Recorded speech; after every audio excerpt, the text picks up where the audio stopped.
সরকার জনদাবির যেসব অধ্যাদেশ বাতিল করেছে সেসব যদি বাস্তবায়ন না করে তাহলে দেশে আরও একটি বিপ্লব হবে বলে মন্তব্য করেছেন বিরোধী দলীয় নেতা ডক্টর শফিকুর রহমান। তিনি বলেছেন, জনবিরোধী সব কর্মকাণ্ডের বিরুদ্ধে বিরোধী দলের লড়াই চলবে। দুপুরে জাতীয় সংসদের এলডি হলে বাজেট পরবর্তী সাংবাদিকদের সাথে মতবিনিময় সভায় এসব কথা বলেছেন তিনি। অতীতের যে কোনো বাজেটের চেয়ে এটি বড় বাজেট বলেও বাস্তবায়নে নানা চ্যালেঞ্জ দেখছেন আমির। জনগণের পক্ষে কথা বলতে গিয়ে কোনো সিন্ডিকেটকে তোয়াক্কা করা হবে না বলেও হুঁশিয়ারি দেন শফিকুর রহমান। গণভোট এবং জুলাই সনদ বাস্তবায়ন ইস্যুতে সরকার তাদের প্রতিশ্রুতি থেকে সরে এসেছে বলেও অভিযোগ করেছেন তিনি। সংবিধান সংশোধন নয়, সংস্কার পরিষদ গঠন চায় বিরোধীরা, এমন মন্তব্য করেছেন তিনি।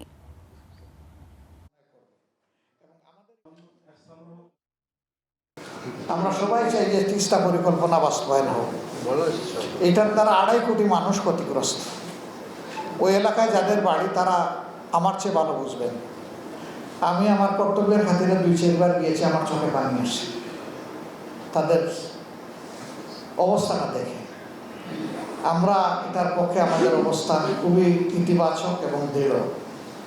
আর আমরা আমাদের জাতির স্বার্থে আমাদের প্রকল্প বাস্তবায়ন করব। আমাদের বন্ধুরা খুশি হবে, ইনশাল্লাহ, কেউ বেজার হবে না।